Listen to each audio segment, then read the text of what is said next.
the 2016 Atlanta Press Club Loudermilk Young Debate Series. Brought to you from the studios of Georgia Public Broadcasting. The Republican race for Public Service Commission, District 2.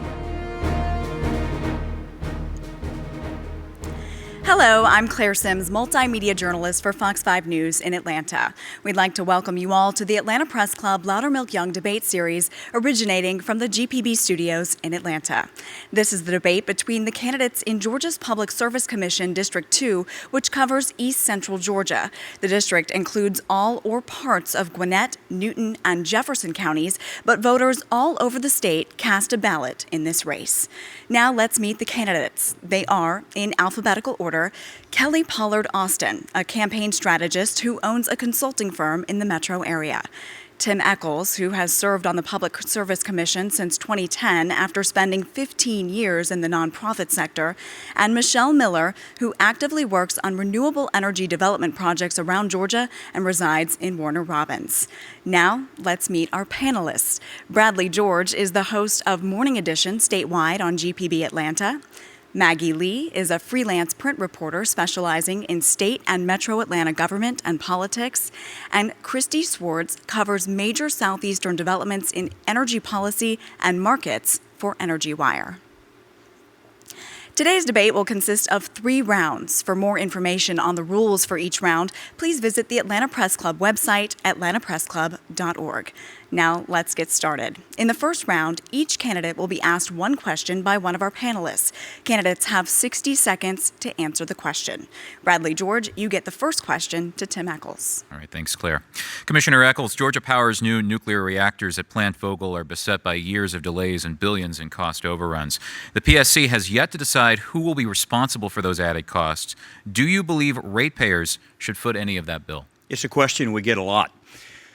My top priority is keeping rates low and protecting consumers. That said, a public service commissioner is akin to being a judge, and we have a series of hearings with evidence, with testimony, interveners, lawyers, stenographers. It feels and looks like a courtroom at the Public Service Commission.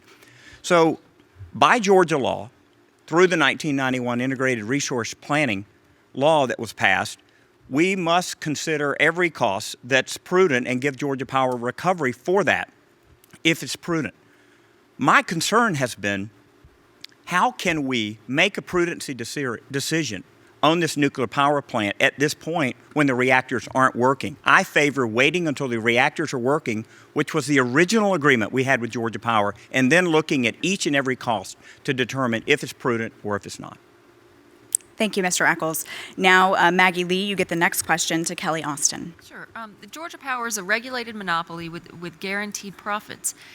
Given that, how do you incentivize Georgia Power to be more efficient and careful with the money we pay on our power bills?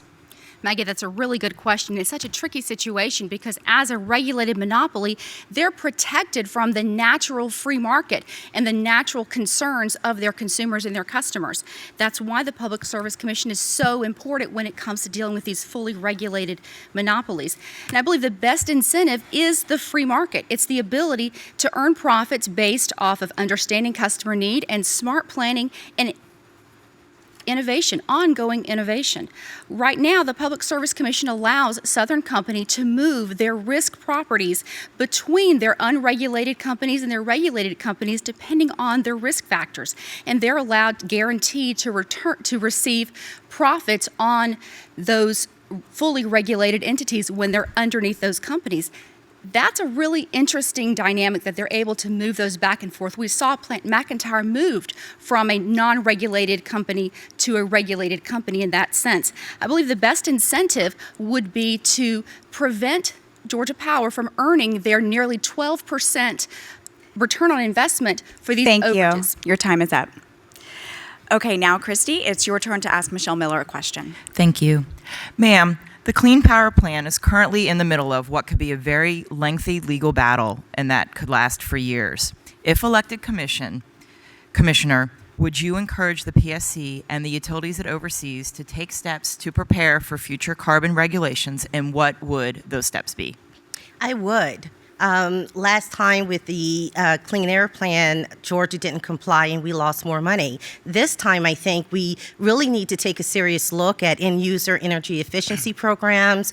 For example, we need to encourage CHP development around the state. 7,000 projects could mitigate that mandate by 25%. If you look at Georgia not being a part of the EARS program nationally, if we join the EARS program, if we have policies just on 5 products and equipment that the federal government has Energy Star ratings on, we can cut that mandate. If we up our building codes on commercial and residential property, only centered around energy efficiency codes, we can cut that mandate by 58% overall. Thank you, Ms. Miller. That concludes our first round. Now it's on to the second round, where each candidate will ask one question to the opponent of their choice. Each candidate will have 30 seconds to ask their question. Then the candidate they ask will have 60 seconds to respond, and the asking candidate will have 30 seconds for a rebuttal. So, by random selection, Kellie Austin, you get the first question for the candidate of your choice. Thank you. My question is for Mr. Echols.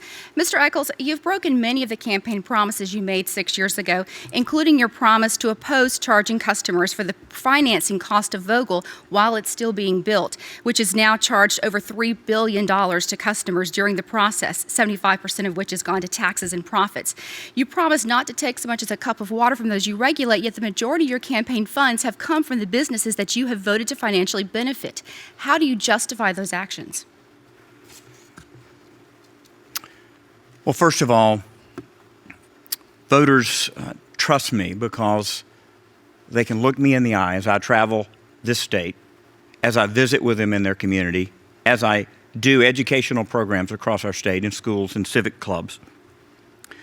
And what voters are asking me is, how can we save money on our power bills? And this commission has authored a $2 decrease in January on every Georgia power bill.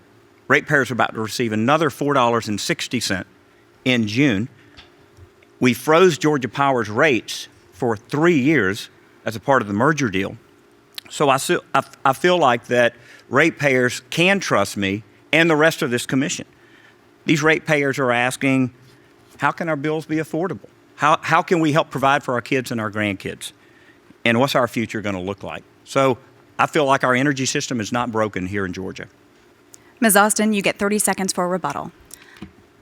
I voted for you 6 years ago. I've known you for most of my life, and it's the failure to keep your word on the specific things that you promised that caused me to get into this race. And I find your answer to not relate to the question at all. This was not specifically a question about the rates to customers, but about the word that you made to the folks that voted for you last time that you didn't keep, and I'm sorry for that. Now, Michelle Miller, the second question goes to you. Ms. Austin, in the last 20 years, the PSC, the consumers have never elected anyone with education or experience to the Public Service Commission. My question to you is, do you think it's fair for Georgia voters to subsidize your education and energy, natural gas, and telecommunications? I think that the question conveys a misunderstanding of what the position is. The Public Service Commission is not to be an expert on the dozens of individual industries that they regulate and that they decide on. Rather, it's to make smart business decisions on behalf of Georgia families and Georgia businesses. You know, she's right. I don't have lots of high-level degrees. I was homeschooled by my college professor dad, but I do know that 2 + 2 must equal 4 every time, and that when we bring fiscal responsibility into our decisions, then we will be better and stronger as a state with our economy.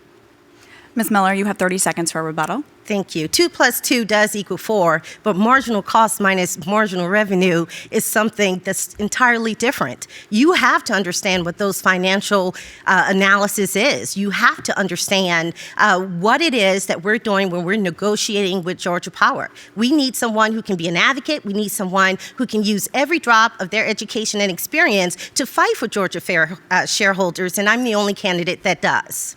Thank you, Ms. Miller. Mr. Echols, it's your turn to ask a question of one of your opponents. Yes, my question is to Ms. Miller. You mentioned your CHP program, and I read about it on your website as well, about your residential leasing and your commercial pilot program for CHP. what I would like for you to explain is how the commercial portion of this works and what Georgia industries would it work best for. That's great. You know, in Georgia, we have a program through the USDA. You can get a 10-year 0% interest loan for energy technology. I believe that we can utilize the commercial part of this by reducing tax credits that we pay to attract businesses. Those tax credits can actually, in lieu of those tax credits, we'll offer this loan. They'll have energy technology put on their property, which they can revert the energy back to the main grid during high peak demand times, which will not only reduce the cost for their businesses, allowing them to expand and create jobs, but also put downward pressure on the rates for the EMCs in your community. Mr. Echols, you get a rebuttal.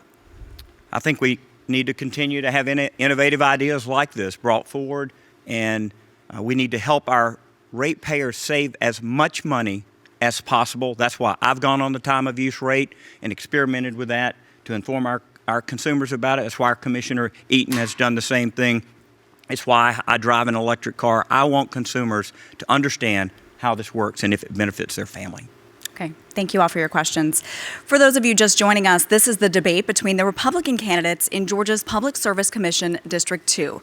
We will now go to our third and final round, and in this round, each panelist will ask a question to the candidate of his or her choice until we run out of time. I will determine when a rebuttal is appropriate. Now, Maggie, you get the first question. Sure, I have a question for Commissioner Echols. As you know, Georgia Power is talking about possibly building another nuclear plant in Stewart County. What are the pros and cons of that? Is that something you'd support? Well, certainly, they've purchased the 7,000 acres in Stewart County, which they're allowed by law to do without asking the Commission's permission. In order to tee this up for licensing, it's going to take about 4 years, and they're asking for $175 million in order to get this plant where they could ask us permission to build it. I'm going to have to vote on this matter, and it wouldn't be appropriate for me to say right now how I'm going to vote, but I do believe that nuclear power is important to Georgia's future. We're fourth in solar. When I took office, we were 34th, so we've made great progress without a subsidy. We've done it different than California's done it. We've done it different than Arizona, and we've certainly done it different than Germany has done it. And I'm proud of our track record because what we've done is we've helped South Georgia with solar. And this nuclear plant in southwest Georgia would be more of the same. It would help the South Georgia economy, and it's an area of our state that needs a lot of help. Thank you, Mr. Echols. Bradley, it's your turn for a question. Ms. Dawson, you just said that PSC commissioners don't necessarily need to be experts on the industries that they regulate. I wonder, though, in your own professional life, do you have experiences that you think relate to the work of the PSC? Absolutely. I've spent the last number of years as a strategist, both political strategist and in economic development, working a lot with public-private partnerships and working through the projects that were established by the Georgia Code back 20 years ago with community improvement districts. These really allow private businesses to join together to make significant economic impacts to their area and requires complying with GIS, complying with the Georgia Code and many, many other technical details, as well as interacting with many elected officials from the counties, cities, and state level. And that's so vital in this role, is to build relationships that are trust-based, where we can have rapport and have conversations. The Public Service Commission brings in on staff their experts in every individual industry that is covered. And I believe that we have to be very wise in who represents the Public Service Commission and then have to have stewardship to be able to read between those decisions. Thank you. Kristi, it's your turn for a question. Thank you. This question is for Ms. Austin. Ma'am, on your website, it says Commissioner Echols has created new government programs, mandates, and increased the size of government. Could you please give me some examples of these? And given the Vogel docket, the Clean Power Plan, and other new issues, why exactly do you consider this a problem? I believe in limited government, lower taxes, and more personal freedom. I believe that life is better when government is regulating less. The concept that he pushed through back several years ago that provided for the wind we're purchasing from Oklahoma and the solar program both eliminated the free market in that situation and brought those under Georgia Power. Originally, those were really discussed to be private markets. But at the last minute, those were changed and put under Georgia Power. There is a form of bidding, but even the staff members of the PSC have admitted that the bid process is faulty.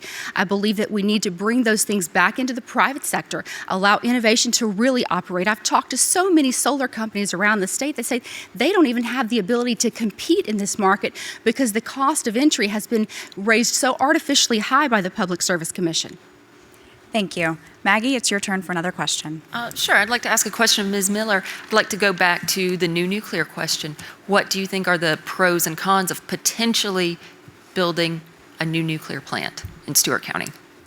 You know, I don't see any pros with it because on a 10-year and 30-year historical average, our energy consumption has only been 1% and 1.4% respectively. When you think about the nuclear power plants, I think about the heavy cost overruns. Right now, we have coal-fired plants being shut down across Georgia. We need to rehab those plants. There are alternatives that would allow us to generate electricity for lower costs than what it would cost for a nuclear power plant. If you look at Vogtle 3 and Vogtle 4, $2.9 billion to power 500,000 homes in a state where we have 10 million people.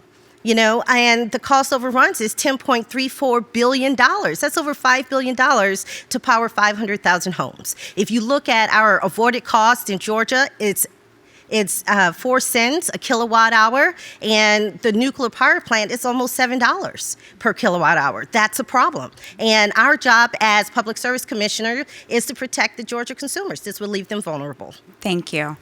Bradley, it's your turn for a question. Commissioner Echols, do you believe global climate change is a threat? And if so, what is the PSC's role in addressing it in Georgia? The Public Service Commission's role is very defined by the legislature. We don't necessarily serve at their pleasure because we're constitutional officers in the state. It really is irrelevant what I feel philosophically. I think what matters is what are we doing to protect Georgia consumers, and what are we doing to keep rates low? What are we doing to provide for a robust economic climate? What are we doing to provide reliably, competitively priced energy? What are we doing to create an energy infrastructure for the future that's going to protect our ratepayers? And how are we going to keep this PSC consumer focused? That's the main priority for me. Thank you, Mr. Echols. Kristi, it is your turn. Hi, Commissioner. We're entering uncharted territory for regulated electric companies. As you know, this is more than just adding renewables, and it could include an overhaul of the power grid and of rates. Sir, how would you approach this in a way that would be in line with the Commission's job, which is to balance company and ratepayer interests? Certainly one of the things that's coming up in our integrated resource planning hearings that are happening as we speak over these next few months, broadcast live over PSC radio for everyone to hear if they so desire, is one of the big questions is how much solar can we put on this grid without adversely affecting our grid? We've seen states like California and certain places like Sacramento and San Diego where they put too much on and it's adversely affected the grid. So I think we're looking carefully at what can we add and keep our system safe and reliable. And then as we look out 20 years, which is our duty according to the Integrated Resource Plan, we've got to make sure that we keep a diverse portfolio. What if the Environmental Protection Agency comes after fracking and natural gas after they finish dismantling the coal industry? We've got to prepare for that. Okay. Maggie, you have another question? Sure. A question for Ms. Alston. Some people will argue that Georgia needs to prepare better for what could be a carbon-constrained future. As a commissioner, what would you do to deal with calls for having a less carbon-heavy grid? That question brings in the precedent or the assumption that Georgia is going to comply with ongoing unreasonable regulations or mandates by the EPA that continue to be struck down in the courts. I don't see that Georgia and America is ultimately going to move towards this carbon restraint that doesn't fit our economy, it doesn't fit the natural resources that we have, and really even looking at the science side of what emits carbon and what doesn't and what it does for our economy. It really isn't a justified focus for us. We need to look at our economy and what is in the best interest of all Georgians. Where we are pursuing with the clean coal, with nuclear energy, with renewables makes sense as long as we balance those with fiscal responsibility, and that's my primary key. We must allow the free market to determine what makes sense and not be mandating unreasonable financial expenses. Okay, Bradley, we have time for one more quick question. All right. Ms. Miller, same question I just asked Commissioner Echols. Do you believe climate change is a threat? If so, does the PSC have a role in addressing it? I think the PSC does have a role in addressing it. The one thing that we're lacking in Georgia is we really don't have fluid communication between state agencies on this issue. I think that we should take advantage of this opportunity. You know, our Georgia farmers our farmers in Georgia, we have over 117 counties that's population less than 80,000. They're having high unemployment and economic development problems. We should use those solutions to help those communities, and we can do it by using energy crops here. We can grow switchgrass, we can grow miscanthus. That's going to have a direct impact on our carbon, reducing the level of carbon because they are carbon sinks. And secondly, we need to create a marketplace of solution to come up with the best ideas that can actually help those communities as well. So, you know, when it comes to climate change, I think we can be very proactive in solving those problems, but it takes a public service commissioner to bring it together. Thank you, Ms. Miller. That's all the time we have for questions. Now each candidate will have 60 seconds for a closing statement. Michelle Miller, you get the first closing statement. Thank you. I have a degree in energy and sustainability. I've worked in China, France, here at home. I won a military contract with Brook City Base. I want to be your public service commissioner. I believe that every time that you pay your taxes, you are investing in the state of Georgia. Every time you pay your utility bills, you're investing in the Public Service Commission, and that makes you a shareholder. As a shareholder, it's our responsibility to make sure that we're your financial steward and investor. That means that we're going to proactively help to reduce your bills. The investment we make is going to be positive on your behalf. We need to be your advocate. We need to make sure that the information get to your community so that you can have increase in job growth and generate more tax revenues. That's not happening today. Also, we need to educate you. I want to teach you how to maximize the amount of energy that you're consuming and also minimize the amount of money that you're paying every month. I want to be proactive for you. I'll use every drop of my education and my experience to fight for Georgia shareholders. Thank you, Ms. Miller. Kellie Austin, it is now your time for a closing statement. Thank you. The Georgia Public Service Commission is not a fraternity. It's time we open the doors and bring their decisions into the light.